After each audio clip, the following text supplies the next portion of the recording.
ونصلي على رسوله الكريم أما بعد أعوذ بالله من الشيطان الرجيم بسم الله الرحمن الرحيم تلك الرسل فضلنا بعضهم على بعض منهم من كلم الله ورفع بعضهم درجات وآتينا عيسى ابن مريم البينات وأيدناه بروح القدس ولو شاء الله ما اقتتل الذين من بعدهم من بعد ما جاءتهم البينات ولكن اختلفوا فمنهم من آمن ومنهم من كفر ولو شاء الله ما اقتتلوا ولكن الله يفعل ما يريد صدق اللہ العظیم۔ سورۃ البقرہ کی آیت نمبر 253 ہم نے تلاوت کی ہے۔ اس آیت کریمہ سے پہلے پارہ نمبر 2 کی آخری آیت کریمہ کے حوالے سے چند گزارشات عرض کرنا ضروری سمجھتا ہوں۔ گزشتہ درس میں وقت کی قلت کے باعث یہاں صرف اس آیت کریمہ کا ترجمہ کیا تھا۔ اللہ تعالیٰ اس آخری آیت کریمہ میں یعنی دوسرے پارے کی آخری آیت جو کہ سورہ بقرہ کی آیت نمبر 252 ہے، اس میں ارشاد فرماتے ہیں تلک آیات اللہ نتلوها علیک بالحق وانک لمن المرسلین۔ یہ اللہ کی وہ نشانیاں اور آیات ہیں جو ہم آپ کو پڑھ کر سناتے ہیں حق کے ساتھ، سچائی کے ساتھ، اور آپ اللہ کے فرستادہ لوگوں میں سے ہیں، نبیوں اور رسولوں میں سے ہیں۔ یہ ایک آیت کریمہ ہے، بہت آسان سادہ سا اس کا مفہوم ہے، لیکن یہ بات ذہن نشین فرما لیجئے کہ اس آیت کریمہ کا تعلق گزشتہ آیات میں جو واقعات، جو قصص، جو امثال بیان کی گئی ہیں، مثلا بنی اسرائیل کا جو تفصیلی تذکرہ کیا گیا ہے، اور بالخصوص قریب کی آیات میں یہ بتلایا گیا ہے کہ بنی اسرائیل موت سے فرار اختیار کرنے کے چکر میں شہر سے بھاگ گئے، جہاد سے بھاگ گئے، یا طاعون کی بیماری سے بھاگ گئے۔ رب ذوالجلال نے انہیں موت کی آغوش میں لے لیا۔ یہ جو پوری کہانی اور پورا ایک واقعہ ہے، پورا جو ایک قصہ ہے، پورا جو ایک معاملہ ہے، یہ آپ کو کس نے بتایا؟ یقیناً یہ کسی تاریخ کی کتاب میں تو موجود نہیں، اور لوگوں کو اس کی خبر نہیں کہ جو سینہ بسینہ آپ تک بات پہنچتی۔ تو آپ کو جو یہ واقعہ معلوم ہوا کہ صدیوں پہلے بنی اسرائیل کے کچھ لوگ موت سے بھاگ چکے، تو رب نے انہیں موت کی آغوش میں لے لیا۔ یہ جو پوری تفصیل آپ کے پاس آئی اور آپ لوگوں کو بتا رہے ہیں، کیوں؟ اس لیے کہ آپ اللہ کے رسول ہیں، آپ اللہ کے معاملہ چونکہ بیان کرنا مقصود یہ ہے کہ اے یہودیو، تمہارے آبا و اجداد کے قصے جو تمہیں معلوم نہیں، تمہارے آبا و اجداد کے واقعات جو تم بے خبر ہو، یہ رسول تمہیں بتلا رہے ہیں، تو پھر اس کا مطلب یہ ہے کہ یہ واقعی برحق نبی برحق ہے، رسول برحق ہے، لہذا تمہیں چاہیے کہ تم ان کی نبوت اور رسالت کو تسلیم کرو۔ تمہارے آبا و اجداد پر ظلم ہوا، اور تمہارے ہی آبا و اجداد میں سے کچھ لوگوں نے اپنے وقت کے نبی حضرت سموئیل علیہ السلام سے مطالبہ کیا کہ نظم و نسق کو قائم رکھنے کے لیے کوئی حکمران مقرر کر دیا جائے۔ تو بحکم الہی ایک شخص جسے طالوت کہا جاتا تھا، اسے وقت کے نبی نے تمہارا سربراہ اور حکمران مقرر کیا۔ پھر اسی طالوت بادشاہ کی قیادت میں لوگوں نے جہاد کیا، یہاں تک کہ ان کا جو فریق مخالف تھا بہت بڑا طاقتور بادشاہ جالوت، اسے ایک ننھے منھے بچے جو بعد میں چل کر کے تمہارے ہی قوم کے نبی اور رسول بنے، اور ان کی طرف اللہ نے آسمان سے کتاب بھی اتاری اور انہیں بہت ساری صفات سے بھی نوازا، اس نبی نے انہیں قتل کیا، اس بچے نے انہیں قتل کیا، اور طالوت کو اللہ نے جالوت کے مقابلے میں فتح نصیب فرمائی۔ کیسے اللہ نے مجاہدین کا امتحان لیا اور کیسے امتحان میں منافقوں کو الگ کیا اور مومنوں کو الگ کیا، کیسے اچھوں اور بروں کے درمیان تمیز کروائی، کیسے لوگوں کو الگ الگ کر کے دنیا میں ہی بتلا دیا کہ میرے کون سے ہیں اور دشمن کے کون سے ہیں، یعنی شیطان کے کون سے۔ جب الگ الگ کر دیا، یہ ساری داستان اور یہ سارا قصہ اور یہ سارا واقعہ آپ تک جو پہنچا، یہ کہاں سے پہنچا؟ یہ یقیناً آپ اللہ کے رسول ہیں، اور رسولوں کے پاس ہی ایسی خبریں آیا کرتی ہیں، رسولوں کے پاس ہی ایسے پیغامات جو لوگوں کی نظروں سے اوجھل ہوتے ہیں، لوگوں کے علم میں موجود نہیں ہوتے، لوگوں کے سینوں میں محفوظ نہیں ہوتے۔ ایسے واقعات اور ایسے قصے اگر اللہ کسی کے قلب اطہر پہ اتارتے ہیں تو وہ یقیناً اللہ کے فرستادہ ہوتے ہیں۔ لہٰذا اے یہودیوں، اے عیسائیوں، تمہیں محمد کریم صلی اللہ علیہ وسلم کی نبوت و رسالت کو ماننا چاہیے۔ یہ ہے اشارہ تلک آیات اللہ نتلوہا علیک بالحق سے، کہ یہ جو قصے ہم نے بیان کیے یہ آیات ہیں، نشانیاں ہیں اللہ کی، علامات ہیں اللہ تبارک و تعالیٰ کی قدرت کے مظاہر کی، اور یہ علامات آپ تک پہنچی کیسے؟ نتلوہا علیک بالحق، یہ ہم نے آپ کو پہنچائی ہیں، ہم نے آپ کو پڑھ کر سنائی ہیں، ہم نے آپ کے قلب اطہر پہ اتاری ہیں، ہم نے آپ کے پاس بذریعہ فرشتہ پہنچائی ہیں۔ وَإِنَّكَ لَمِنَ الْمُرْسَلِينَ، آپ مرسلین میں سے ہیں۔ اب مرسلین کون ہیں؟ مرسلین یاد رکھیے نبی وہ ہوتے ہیں جنہیں اللہ تبارک و تعالیٰ عقیدہ توحید کے ابلاغ کے لیے اور ایمان و عقائد کی اصلاح کے لیے، رسومات باطلہ کے مٹانے کے لیے، اور لوگوں کے درمیان میں سے ظلم کو ختم کرنے کے لیے جنہیں اللہ مبعوث فرماتے ہیں، وہ کون ہوتے ہیں؟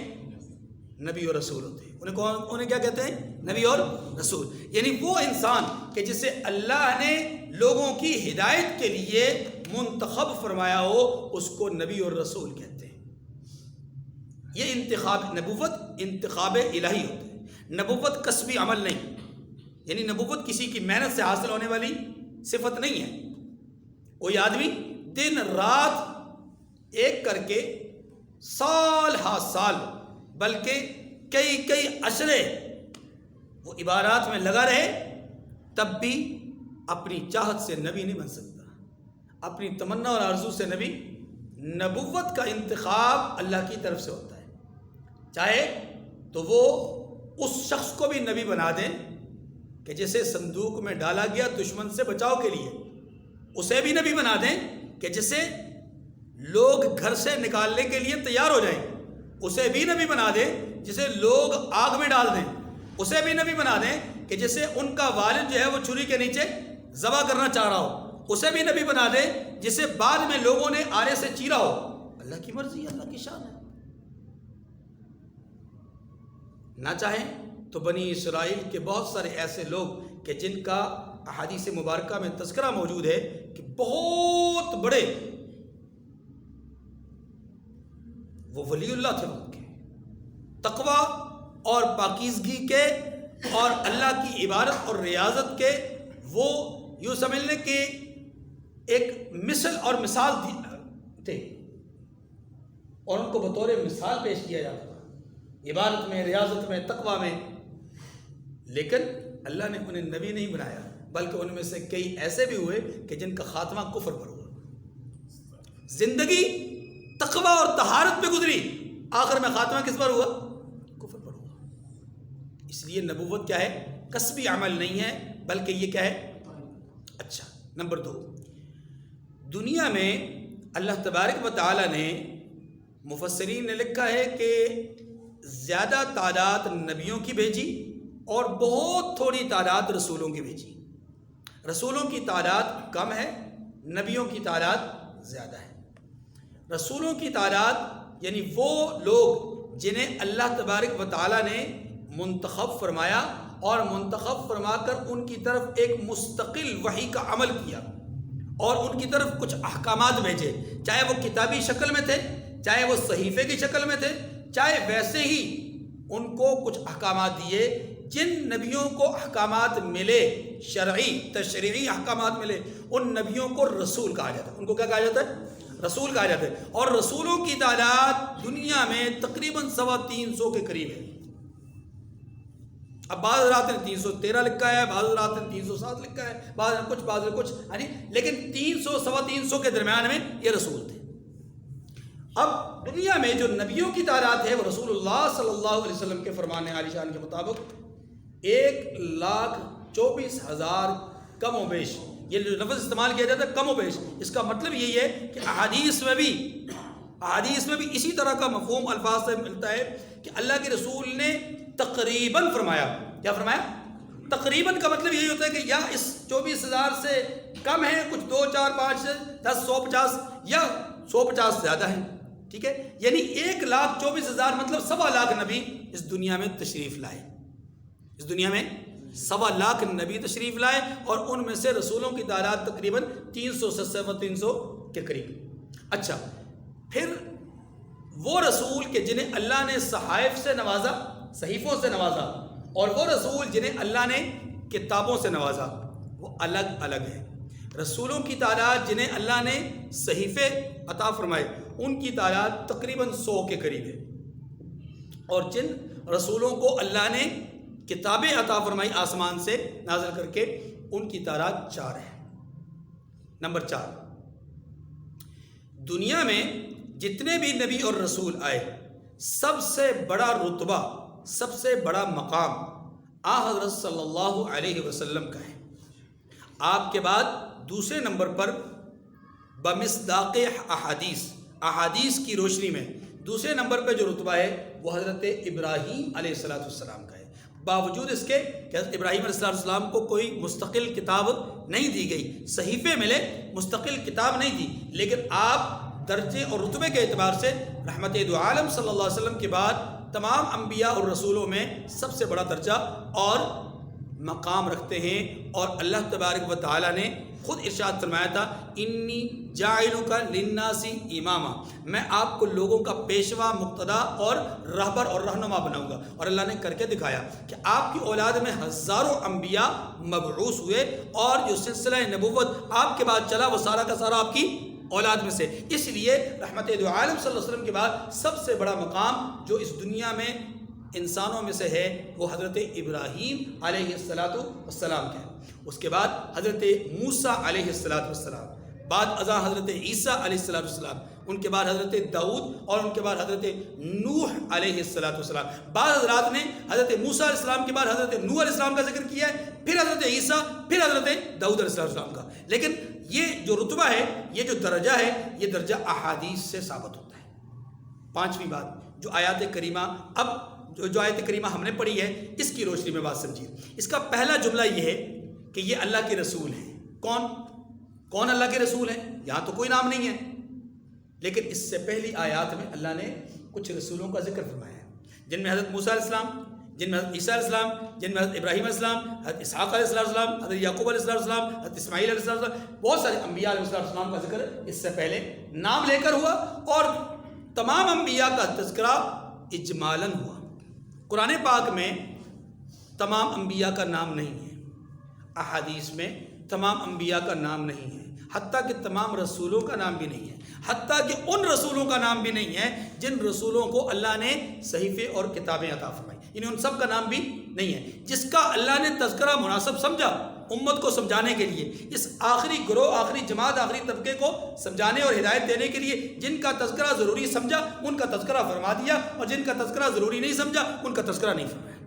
بات سمجھ گئی؟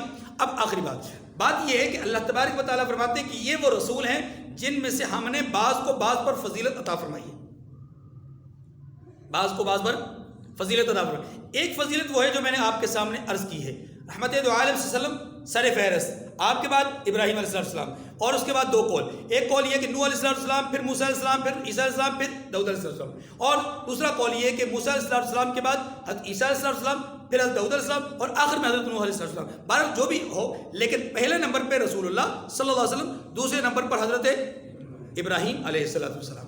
اب اللہ پاک فرماتے ہیں کہ یہ وہ نبی ہیں، یہ وہ رسول ہیں جنہیں ہم نے فضیلت عطا فرمائی. یہ بات سمجھ گئی؟ میں ذرا کھول کے اس لیے بات عرض کر رہا ہوں کہ اب میں ایک سوال کرنے لگا ہوں. سوال پیدا ہوتا ہے کہ رحمت دو عالم صلی اللہ علیہ وسلم نے احادیث مبارکہ میں 2-3 قسم کی باتیں ارشاد فرمائی ہیں. پہلی بات یہ ارشاد فرمائی کہ انبیاء کے درمیان تفاضل بیان نہ کرو، انبیاء کے درمیان فضیلتیں بیان نہ کرو، کہ ایک نبی کو دوسرے نبی پر، ایک رسول کو دوسرے رسول پر تم فضیلت دو، یہ تمہیں حق نہیں.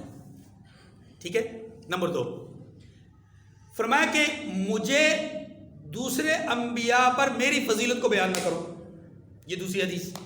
اور تیسرے موقع پر اللہ نے فرمایا کہ یونس ابن متہ، حضرت یونس علیہ السلام پر دوسروں کو فضیلت نہ دو. اب یہ 3 قسم کی حدیث ہمارے سامنے آ گئی. مفہوماً 3 قسم کی حدیث ہمارے سامنے آ گئی. پہلی حدیث مطلق انبیاء کو انبیاء پر، رسولوں کو رسولوں پر فضیلت نہ دو. دوسرا مجھے دیگر انبیاء پر فضیلت نہ دو. اور تیسرا کہ یونس ابن متہ پر کسی کو فضیلت نہ دو. یہ 3 قسم کی روایات سمجھ میں آ گئی. اللہ کے رسول صلی اللہ علیہ وسلم خود ارشاد فرماتے ہیں. اب چوتھی حدیث اپنے لیے فرماتے ہیں فضلت علی الانبیاء بست، مجھے تمام انبیاء پر 6 چیزوں میں فضیلت دی گئی. تمام انبیاء پر پہلے 3 باتیں یہ ہے کہ فضیلت نہ دو. خود فرمایا کہ مجھے 6 چیزوں میں فضیلت دی گئی تمام انبیاء پر. قرآن پاک کی آیت میں کہتی ہے تلک الرسول فضلنا بعضهم علی بعض، کہ یہ وہ رسول ہیں جنہیں ہم نے ایک کو دوسرے پر فضیلت دی، بعض کو بعض پر فضیلت دی. اب قرآن پاک یہ کہتا ہے کہ بعض انبیاء کو بعض پر فضیلت حاصل ہے. رسول اللہ بھی فرماتے ہیں کہ مجھے انبیاء پر 6 چیزوں میں فضیلت حاصل ہے. اور خود رسول اللہ صلی اللہ علیہ وسلم کی حدیث سے میں نے جو بات پہلے کوٹ کی کہ اللہ کے رسول صلی اللہ علیہ وسلم کا سب سے بڑا رتبہ، پھر ابراہیم علیہ السلام کا رتبہ، اور قرآن پاک کی آیت سے بھی اشارہ یہی ملتا ہے. پھر اس کے بعد جو رتبے میں نے اب یہ الگ الگ باتیں ہیں. یہ بظاہر ایسے لگ رہا ہے جیسے تضاد معلوم ہوتا ہے. کیا معلوم ہوتا ہے؟ تضاد معلوم ہوتا ہے. ایک ہے حقیقت میں بیان جو ہمارے سامنے آ گیا، فضیلت بیان ہو رہی ہے، اور دوسری طرف قرآن کہہ رہا ہے کہ فضیلت بیان کرنی نہیں ہے، فضیلت بیان ہے. اب سوال یہ ہے کہ احادیث کی روشنی میں فضیلت کو بیان کریں یا قرآن کی روشنی میں فضیلت کو بیان نہ کریں. اسے کہتے ہیں علم. اور یہ علم کسی کے پاس بیٹھے بغیر، کسی کے سمجھائے بغیر، کسی سے حاصل کیے بغیر حاصل نہیں ہوتا. اگر ہم کتاب پڑھ لیں، ان کتابوں میں سے ان احادیث کو پڑھ لیں کہ لا تفضلون علی الانبیاء علی النبیین، ہاں جی، کہ مجھے انبیاء پر فضیلت نہ دو، اور دوسرے مقام پر اسی جگہ پہ یا انہی کتابوں میں یہ بھی لکھا ہوا ہے کہ فضلت علی الانبیاء بست، مجھے انبیاء پر 6 چیزوں میں فضیلت دی گئی ہے. ایک طرف حضور فرماتے ہیں کہ مجھے فضیلت نہ دو، دوسری طرف حضور خود فرماتے ہیں کہ مجھے 6 چیزوں میں فضیلت دی گئی ہے. تو بہرحال انسان کا ذہن ہے چکرا جاتا ہے. اور دشمن اگر ان احادیث کو، ان آیات کریمہ کو سامنے رکھ کر کے پڑھے تو پھر وہ یقیناً سوال کرے گا کہ جناب آپ کا دین کیسا دین ہے کہ اس میں تو متضاد باتیں لکھی ہوئی ہیں. بات سمجھ آ رہی ہے جی؟ سوال سمجھ آ گیا؟ جواب سمجھیے. جواب اس کا یہ ہے کہ اللہ تبارک و تعالیٰ نے جو رتبے بیان فرمائے ہیں اور احادیث مبارکہ میں جو رتبے بیان ہوئے ہیں وہ تو ہے حقیقت، وہ تو ہے حقیقت. اور جن احادیث میں رتبے بیان کرنے سے منع کیا گیا ہے، جن احادیث میں رتبے بیان کرنے سے منع کیا گیا ہے، ان احادیث میں ایک حکم ہے، اور وہ حکم ہے احتیاط کا. کس چیز کا؟ احتیاط کا. وہ احتیاط یہ ہے کہ آپ نے اپنی طرف سے کسی نبی کا کوئی رتبہ نہیں بنانا. آپ کو محبت ہے، آپ نے قصے پڑھے حضرت یونس علیہ السلام کے، یا آپ نے قصے پڑھے حضرت ایوب علیہ السلام کے، صبر کے آپ نے واقعات پڑھے، اور وہ سارا قصہ آپ نے پڑھنے کے بعد آپ اپنے ذہن میں نتیجہ بنا لیں کہ ان جیسا نبی تو ہو ہی نہیں سکتا. نعوذ باللہ. ہاں جی، یہ تو بہت بڑے نبی ہیں، یہ تو سب سے بڑے نبی ہیں، اور یہ تو وہ نبی ہیں کہ جن کو اللہ تبارک و تعالیٰ نے ایسے ایسے ایسے ایسے بیان کیا ہے، اور کتابوں میں ان کے حالات اور واقعات. یعنی آپ اپنی طرف سے ان کے لیے کوئی ذہن نہیں بنا سکتے. اب یوسف علیہ السلام کی آزمائشوں، مشکلات، تکالیف، پریشانیوں کو آپ پڑھیں گے اور پورا کا پورا ایک واقعہ تسلسل کے ساتھ قرآن پاک نے صرف حضرت یوسف علیہ السلام کا بیان کیا، تو آپ کے ذہن میں یہ بات آ سکتی ہے کہ اتنا خوبصورت وجیح و نظر شاندار جوان پیغمبر رسول جسے اللہ تبارک و تعالیٰ نے کہاں کنویں سے اٹھا کر کے تخت پہ بٹھا دیا، کوئی معمولی نبی تو نہیں ہو سکتے، تو ایسے لگتا ہے کہ جیسے نعوذ باللہ یہ تو اپنے والد سے بھی اونچا درجہ رکھتے ہیں، بات سمجھ کی نہیں ہے۔ تو یہ جو ایک اندازہ ہے، یہ جو اپنی ایک رائے ہے، یہ جو اپنا ایک فیصلہ ہے، یہ جو اپنا ایک خیال ہے، اس سے منع کیا گیا ہے کہ مجھے اپنی طرف سے لا تفضلوا علی الانبیاء، مجھے لا تفضلونی علی الانبیاء، کہ مجھے انبیاء پر فضیلت نہ دو۔ مطلب کیا ہے؟ مطلب یہ کہ میرے فضائل اپنی طرف سے بنا بنا کر پیش مت کرو، جیسا کہ کیا جاتا ہے، جیسا کہ کیا جاتا ہے۔ بہت سارے ولی اللہ ہیں، بہت سارے اللہ کے نیک بندے ہیں، اللہ تعالیٰ نے انہیں بہت مقام دیا ہے، بہت اونچا رتبہ دیا ہے، بہت بڑی عظمتیں اور شانوں سے نوازا ہے،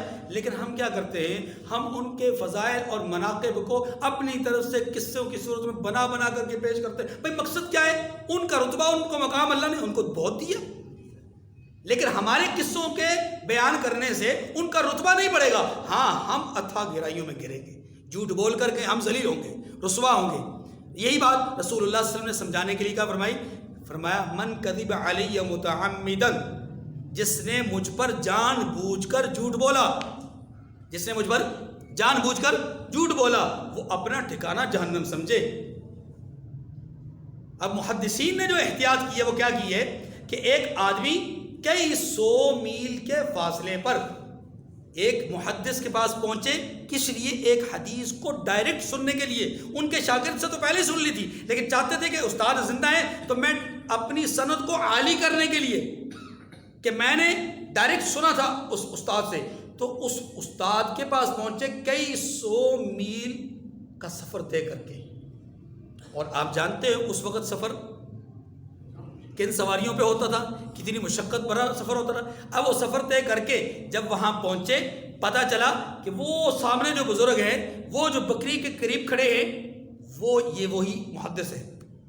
اب جانے لگے، ان کے قریب پہنچنے لگے تو کیا دیکھتے ہیں؟ ایک عجیب و غریب منظر ہے کہ وہ بکری کو اپنی طرف ایسے کر کے، جولی کو پھیلا کر کے بلا رہے ہیں، جیسے عام طور پہ ہم کرتے ہیں، ہم بھی کرتے ہیں، بہت سارے اس طرح کی حرکتیں کرتے ہیں، بکری کو بلا رہے ہیں۔ اور جب بکری قریب آ گئی تو انہوں نے اپنا دامن چھوڑا اور بکری کو پکڑ لیا۔ دامن میں کچھ نہیں تھا، دامن میں کچھ نہیں تھا۔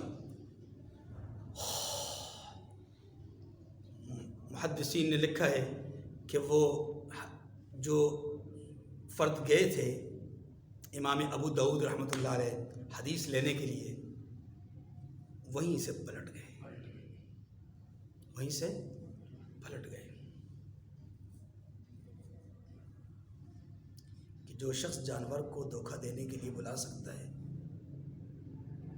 اس پر اعتماد نہیں کیا جا سکتا کہ وہ رسول اللہ کی حدیث کو سچا بیان کر رہا ہو۔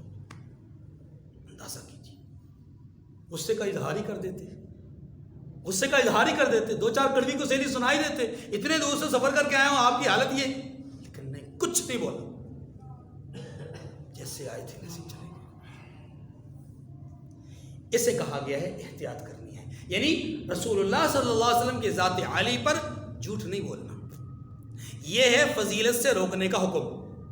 ایک نبی کی فضیلت کو اپنی طرف سے بیان نہیں کرنا۔ ہاں، جو فضیلتیں اللہ نے بیان کی ہیں، رسول اللہ نے بیان کی ہے، جو مرتبہ اور مقام احادیث سے بیان ہوا، قرآن سے بیان ہوا، اس سے انکار نہیں ہے، اس کو بیان کرنے کا حکم ہے، لیکن اپنی طرف سے بڑھا چڑھا کر بیان کرنا، اس سے منع کیا گیا ہے احادیث میں۔ اب بات سمجھائیے، تو ممانعت اور درجے میں ہے، حکم اور درجے میں ہے۔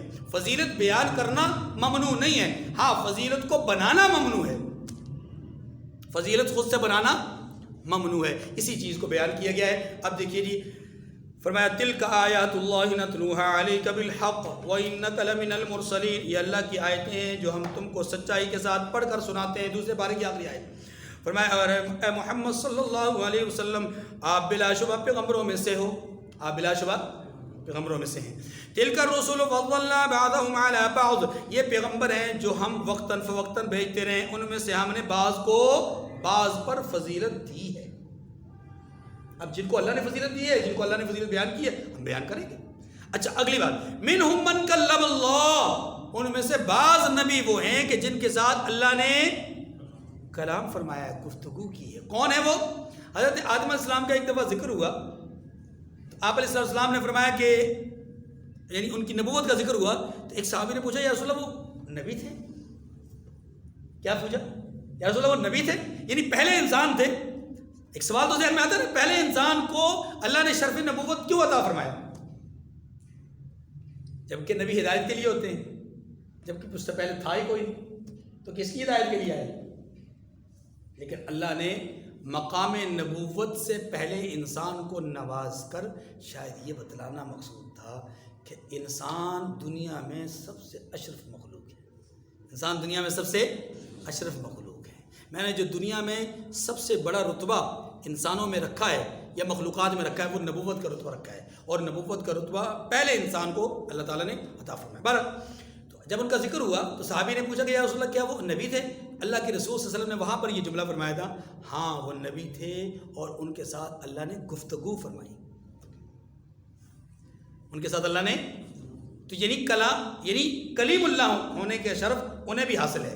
ویسے کائنات میں کلیم اللہ ہونے کا جو اعزاز اور صفت جن کے لیے ہم مشہور زمانہ سمجھتے ہیں وہ حضرت موسیٰ علیہ السلام ہے، لیکن یاد رکھیے اللہ کے ساتھ ہم کلام ہونے کا شرف حضرت موسیٰ علیہ السلام کے علاوہ کئی اور انبیاء کو بھی حاصل ہے، کئی اور انبیاء کو بھی حاصل ہے، لیکن چونکہ بالعموم کثرت کے ساتھ بہت اہتمام کے ساتھ جس نبی کے ساتھ اللہ تعالیٰ نے گفتگو اور کلام فرمایا وہ حضرت موسیٰ علیہ السلام ہے، اس لیے منہم من کلم اللہ کے اندر یہ کہا گیا ان میں سے بعض وہ ہیں، اشارہ کر دیا کہ ایک نہیں ہے، ایک کئی ہیں، ان میں سے کئی ہیں جن کو ہم نے فضیلت عطا فرمائی، ان میں سے کئی ہیں جن کے ساتھ اللہ نے کلام فرمایا، گفتگو فرمائی۔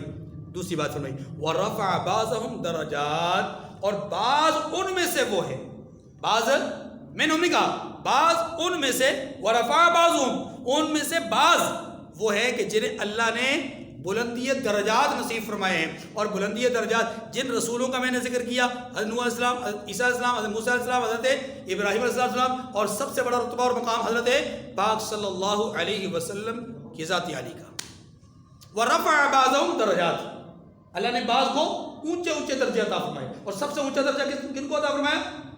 رسول اللہ صلی اللہ علیہ وسلم۔ آگے تیسری بات وَآتَيْنَا عِيسَى ابْنَ مَرْيَمَ الْبَيِّنَاتِ، اور عیسیٰ ابن مریم کو نشانیاں عطا کی۔ عیسیٰ ابن مریم کو یہ خاص طور پہ ذکر کیا ہے، حالانکہ نشانیاں تو موسیٰ علیہ السلام کو بھی دی گئی، نشانیاں تو نوح علیہ السلام، ابراہیم علیہ السلام، تمام انبیاء۔ یاد رکھیے گا، اس بات کو ذہن میں بٹھا لیجئے، دنیا میں کوئی نبی ایسے نہیں ہوئے، کوئی نبی ایسے نہیں ہوئے جنہیں اللہ نے کوئی معجزہ نہ دیا ہو۔ ہر نبی کو معجزہ عطا ہوا ہے، 1 2 3 4 5 7 10 12 13 یہ معجزات عطا ہوئے۔ سب سے زیادہ معجزات رحمت دو عالم صلی اللہ علیہ وسلم سے پہلے حضرت موسیٰ علیہ السلام کو عطا ہوئے، جن کی تعداد 13 تھی۔ جن کی تعداد کتنی تھی؟ 13 تھی۔ قرآن پاک نے 9 تو ایک ہی مقام پر ذکر کیے ہیں، اور مختلف مقامات پر حدیث مبارکہ کی روشنی میں 4 اور بھی ملتے ہیں، مجموعی طور پہ 13 معجزات ہیں۔ اور رسول اللہ صلی اللہ علیہ وسلم کے معجزات کتنے ہیں؟ اس کے لیے فارسی کا ایک شعر بڑا زبردست ہے، حسن یوسف دم عیسیٰ ید بیضا داری، کہ رسول اللہ صلی اللہ علیہ وسلم کے متعلق شاعر کہتے ہیں کہ آپ کے چہرہ اقدس کا حسن یوسف علیہ السلام والا حسن تھا۔ دم عیسیٰ، آپ کے معجزات کا عالم یہ تھا کہ جیسے عیسیٰ علیہ السلام کو اللہ نے معجزات عطا فرمائے، ید بیضا داری، اور آپ کے ہاتھوں میں بھی اللہ نے بڑے معجزات صادر فرمائے ہیں، جیسے کہ موسیٰ علیہ السلام بغل کے نیچے ہاتھ رکھ ڈال کر کے ایسے نکالتے تھے تو اس کو ید بیضا کہتے تھے۔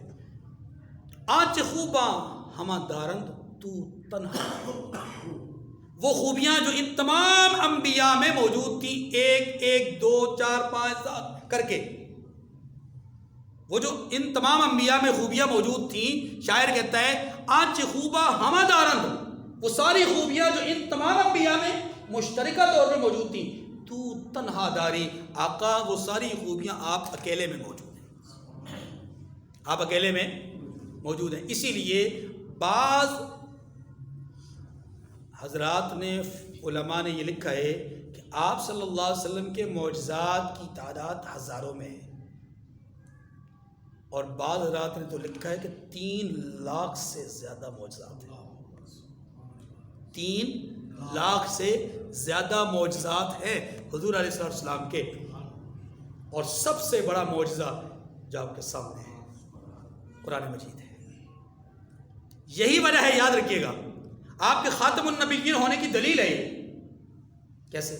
سنیے، دنیا میں جتنے نبی آئے، اللہ کی شان یہ، بخدا سخت بخار تھا مجھے، لیکن اللہ کی شان یہ کہ درس کی برکت سے پتہ ہی نہیں چل رہا۔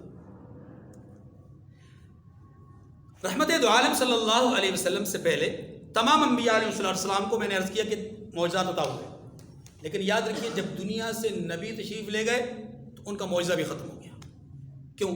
اس لیے کہ نبی کی نبوت کے ساتھ معجزہ رہتا ہے، نبوت ہوتی ہے تو معجزہ ہوتا ہے، نبوت نہیں تو معجزہ نہیں۔ معجزہ، نبوت یعنی صاحب نبوت نبی جب دنیا سے گئے تو ان کے ساتھ ان کا معجزہ بھی چلا گیا، کیونکہ اب ان کی نبوت باقی نہیں رہی۔ رحمت دو عالم صلی اللہ علیہ وسلم کا یہ معجزہ قیامت تک رہے گا۔ کیوں؟ اس لیے کہ آپ کی نبوت قیامت تک رہے گی۔ کوئی کانا، کوئی بھینگا، کوئی دجال اگر آپ صلی اللہ علیہ وسلم کے بعد نبوت کا دعویٰ کرے گا، کسی بھی قسم کی نبوت کا، سائے میں آ کر کے نبوت کا دعویٰ کرے، اصلی نبی ہونے کا دعویٰ کرے، بروزی نبی ہونے کا دعویٰ کرے، ذلی نبی ہونے کا دعویٰ کرے، یعنی متبعین میں سے ہو کر کے نبوت کا دعویٰ کرے، یا اپنے طور پر یہ کہے کہ میں اصلی نبی ہوں، میں ترقی کرتے کرتے کرتے نبی بن گیا ہوں، تو یاد رکھیے کوئی بھی آدمی وصف نبوت کا اپنے لیے دعویٰ کرے یا حضور کے بعد کسی اور کے لیے دعویٰ کرے، یہ دجال ہے، کذاب ہے، لعنتی ہے، کافر ہے، مرتد ہے۔ بات سمجھ میں آ گئی ہے؟ اللہ کے رسول کا یہ معجزہ قیامت تک رہے گا، اس کا مطلب یہ ہے کہ آپ کی نبوت بھی قیامت تک رہے گی۔ فرمایا وَآتَيْنَا عِيسَىٰ ابْنَ مَرْيَمَ الْبَيِّنَاتِ، اللہ نے عیسیٰ ابن مریم کو نشانیاں عطا فرمائی۔ کیسی نشانیاں عطا فرمائی ہیں؟ ان میں سے 1 2 4 میں گنا لیتا ہوں۔ مثلا آپ علیہ السلام کے سامنے کوئی آدمی آتا تو آپ اسے بتا دیتے کہ گھر سے کیا کھا کر آئے ہو، یہ اللہ کے حکم سے تھا۔ معجزات ہوتے اللہ کا حکم ہے، یہ بات ذہن رکھیے۔ معجزات نبی کی اپنی چاہت نہیں ہوتے، یہ بات بھی سمجھ لیجیے۔ وہ جو حضرت زکریا علیہ السلام یا حضرت یحییٰ علیہ السلام کے واقعات ہیں، یا حضرت صالح علیہ السلام کو اونٹنی کی طرف یعنی چٹان کی طرف اشارہ کر کے اونٹنی کو باہر نکلوانا ہے، کیا یہ پیغمبر کا اپنا ذاتی فعل ہے؟ نہیں، پیغمبر کا فعل ذاتی نہیں ہوتا، یہ کس کی منشا ہوتی ہے؟ اللہ کی، اللہ کی مرضی ہوتی ہے۔ اللہ چاہے تو صادر فرما دیں، چاہے تو نہ صادر فرمائیں۔ اچھا، حضرت عیسیٰ علیہ السلام اللہ کے حکم سے آنے والے کو بتا دیتے کہ آپ گھر سے کھا کر کے آئے ہو، اور کوڑ کے مریض کو ہاتھ پھیرتے تو شفا مل جاتی، پرس کے مریض کو ہاتھ پھیرتے تو شفا مل جاتی، مادرزاد اندھا، پیدائشی اندھا، اس کی آنکھوں پہ ہاتھ پھیرتے تو شفا مل جاتی، مردے سے کہتے کم باذن اللہ، وہ کھڑا ہو جاتا۔ یہ معجزات ہیں، یہ وہ نشانیاں ہیں جو اللہ نے عیسیٰ علیہ السلام کو عطا فرمائی۔ اب ایک بات سمجھیے گا، قرآن پاک نے بعض انبیاء کے اللہ سے ہم کلام ہونے کا ذکر کیا، بعض کے بلندی رتبے کا ذکر کیا، نام نہیں لیا نام نہیں نہ لیا، لیکن عیسیٰ علیہ السلام کی بات آئی تو عیسیٰ علیہ السلام کا نام بھی لے لیا، نشانیاں بھی بتلا دی، ساتھ ایک اور بات کہہ دی، اور اصل میں اس بات کو سمجھانا چاہتا ہوں۔ وہ کیا ہے؟ فرمایا وَآتَيْنَا عِيسَىٰ ابْنَ مریم، وَآتَيْنَا عِيسَىٰ ابْنَ اللہ نہیں، عیسیٰ ابن مریم، کہ عیسیٰ جو کہ بیٹے ہیں مریم کے، عیسیٰ جو کہ بیٹے ہیں مریم کے، 2 باتوں کا 2 شبہات کا ازالہ فرمایا ہے۔ ایک، آپ کی والدہ نے کسی قسم کی خیانت کا مظاہرہ نہیں کیا۔ آتینا عیسیٰ ابن مریم، آپ بیٹے ہیں مریم کے، مطلب والد کا ذکر ہی نہیں، اس کا مطلب یہ ہے کہ آپ کی والدہ نے خیانت۔ نمبر 2، اس سے بڑی بات وہ کیا کہ وہ جو عیسیٰ علیہ السلام کے حوالے سے عیسائیوں کا نظریہ ہے کہ آپ خدا ہیں یا خدا کے بیٹے ہیں یا خدائی میں شریک ہیں، ان تینوں باتوں کی تردید فرمائی ہے۔ وَآتَيْنَا عِيسَى ابْنَ، ہم نے عیسیٰ جو کہ بیٹے ہیں مریم کے، آپ خدا نہیں، آپ نمبر 2 خدا کے بیٹے نہیں، خدا بھی نہیں، خدا کے بیٹے بھی نہیں، اور تیسری بات خدائی میں شریک بھی نہیں۔ کیوں؟ اس لیے کہ آتینا، ہم نے دیا ہے۔